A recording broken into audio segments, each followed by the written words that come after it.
Well, you had a long, really successful career. What are your most proudest accomplishments? Well, I don't know that there's any one thing that you look back and you say that's the most important, or that's, it's all, you got to understand the way my background was and the way we started. And, for us just to, first off, to either even get to a race, then to be able to compete in a race, because back in my era, the first race I went to, I didn't even make them. So it was all a stepping stone. Everything we did was being able to acquire a race car, then getting to the racetrack, and then making the races, and then being able to run the full race, and then getting a little better, and and just one step after another. And I know when we went to Rockingham back in '76 and qualified for their first cup race at that time, it was like, man, this is great. But then we ended up falling out during the race. But it's all a part of you look back on your career and you say, well, it's great for the wins, but then you look back at the hard times too, and I think the harder it is for you to get into it, the more you appreciate the things that come along as you continue through your career. You're going to be inducted into the NASCAR Hall of Fame in the next class. What does that mean to you?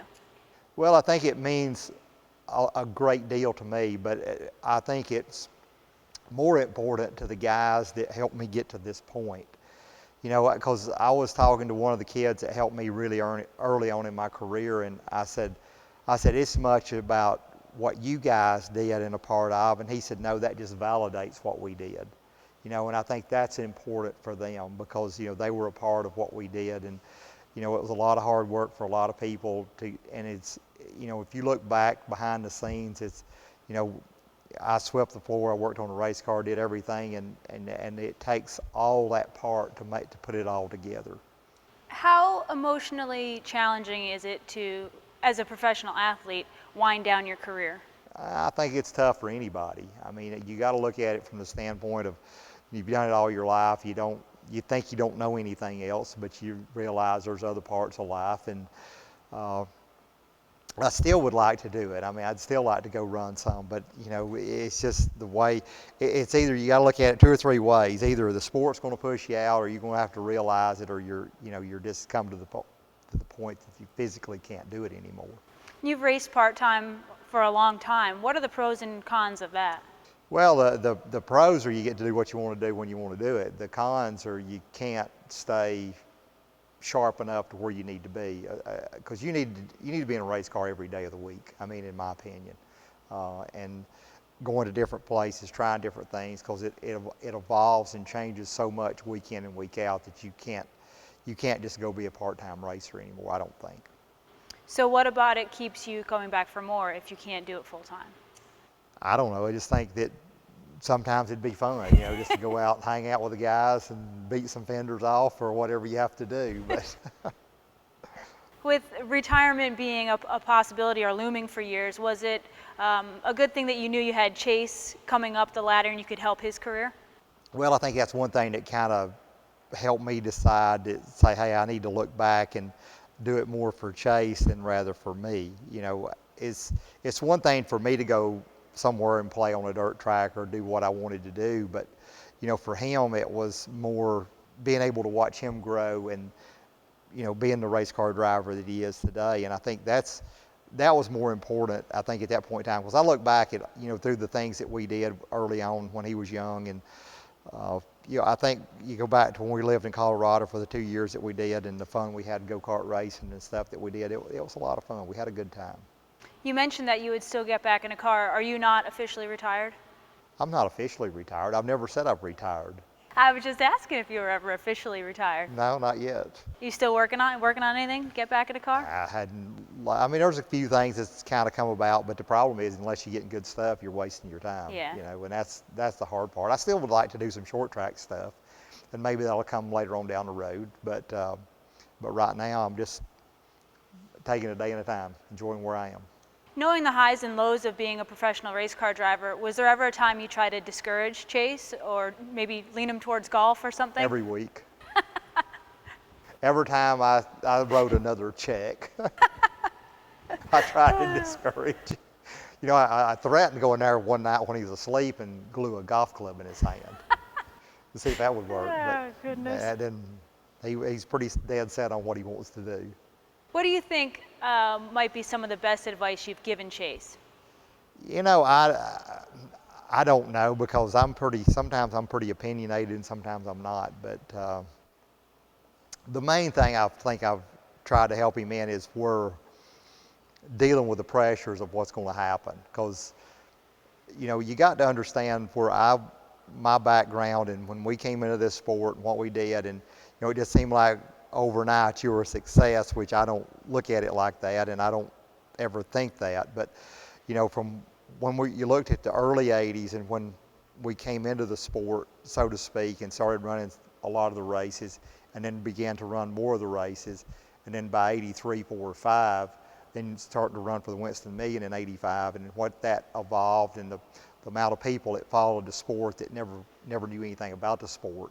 And I mean, I needed lots of help to get through that season just from the standpoint of dealing with media and a lot of stuff like that I really didn't think early on in my career that I would ever need. But through that part of my life, I learned a lot.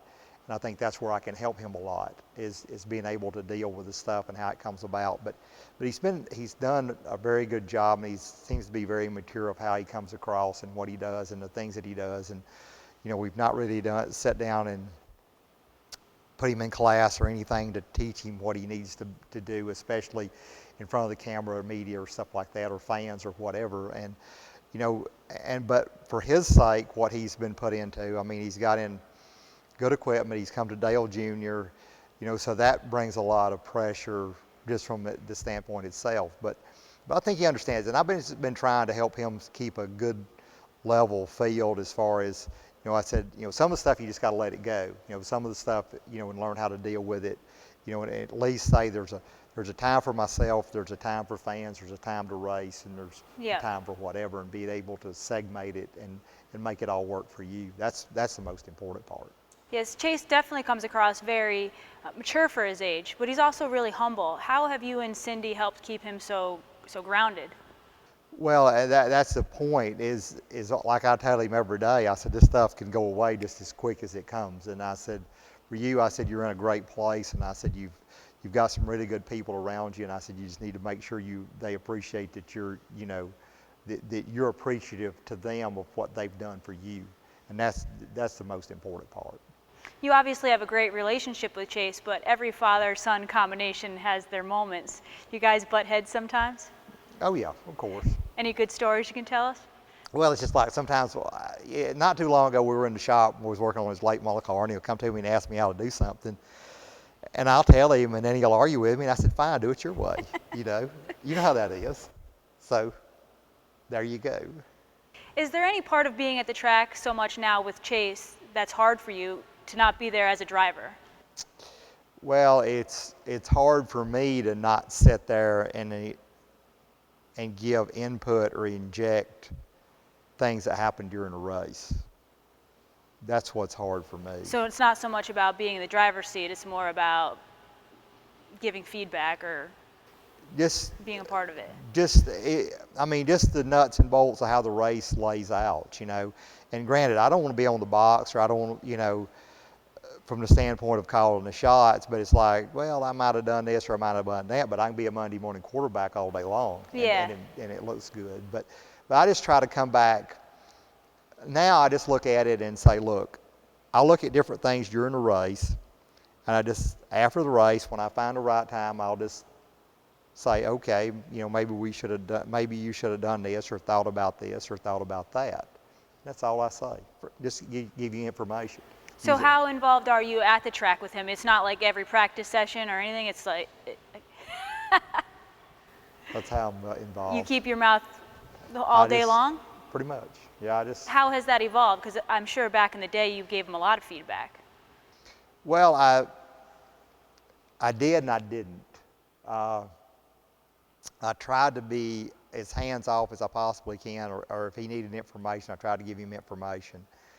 But he's been able to process things so well from the standpoint of the way the younger generation sets and analyzes things and processes it. And it's just like I'll give you an example. We were at a racetrack a number of years ago, and I said, well, this guy's running here on the track, this guy's running here. Chase, he goes out and he runs something totally different and runs faster than them guys. I just don't say anymore and go to the truck. It's just, they just figure it out. Yeah. And I think that's the evolution of, and I think that's where Chase has to rely on, a Kevin Harvick or a Dale Jr. or Regan or somebody that's been around a little bit for some of the stuff as far as in the car goes, where I can help him more outside of the car, I feel like, in today's world. You and Cindy are both really involved, obviously, in Chase's career. What do you think that Cindy does to help him that maybe you can't? Oh, she's good at the PR side. I mean, she's really good because she's been around it all her life and understands that side of it. And she's more the nucleus, the glue that keeps it all put together. She does a good job of keeping things going in a good direction and making sure everybody's taken care of as far as that needs the help. And I'm the disorganized one, she's the organized one. So kind of like, mud and water, we kind of mix every now and then. But, yeah. She does really well at that. Racing runs really deep in your family. I know that your father, George, was involved, your brothers. How important is it, or what does it mean to you to be able to carry that on now with Chase? Well, I look at it from the standpoint of it's what he wants to do. It isn't what I want him to do. And I'll tell you this, as I told him a long time ago, I said, look, don't do this for me. Do it for yourself. I said, I'm fine with whatever you decide to do. You just figure it out and go on down the road. But, for whatever reason, he's been very headstrong about wanting to race. And, after a period of time, I realized that he's pretty good at it, and I think he could do a good do a good job of whatever he needed to do from this point on. But the rest of it, I just kind of let it go.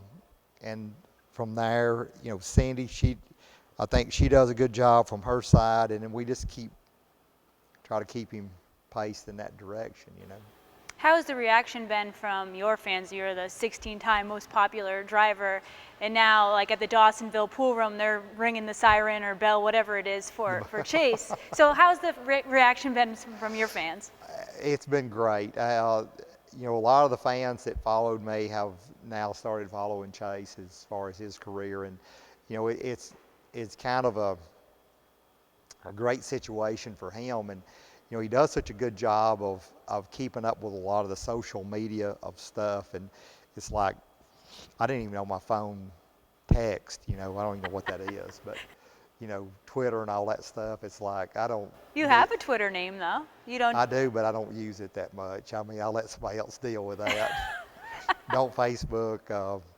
It's just, there's certain things I just don't get into. But I do have a smartphone, I keep it because I know it's smarter than me. Is there any sense of competition between you and Chase ever, being race car drivers and headstrong? Not at all. None whatsoever. Have you ever raced against Chase? Once. It went good for him. We went to Alabama back a year or so ago, and we raced the Pro Late Model race. And I carried a car down there, and I carried it as a spare for him. And he said, why don't you race it? So they finally talked me into it. So he qualified pretty good, and I qualified way back. And the race started, and I come up through there pretty good, and I got to him, and he was running fourth, and I was running fifth. And I was only pretty good there, and the leader he was checked out. And all of a sudden, when Chase decided to go, he left me. He won the race. I finished fourth. Do you think maybe he saw your nose underneath of him, and that's when he took off? No, he just kind of waited around there patiently, and when it was time to go, he was waiting for you. He left. So do you want revenge? Do you want a rematch? Maybe at Daytona or Talladega. He seemed kind of nervous, actually. We talked about it with him, that if you had another chance, you might actually beat him. He wasn't sure he wanted a rematch. Yeah, I don't know. I don't think that's the case. Well, we really appreciate you taking the time, and it's been cool to watch your career and now watch Chase.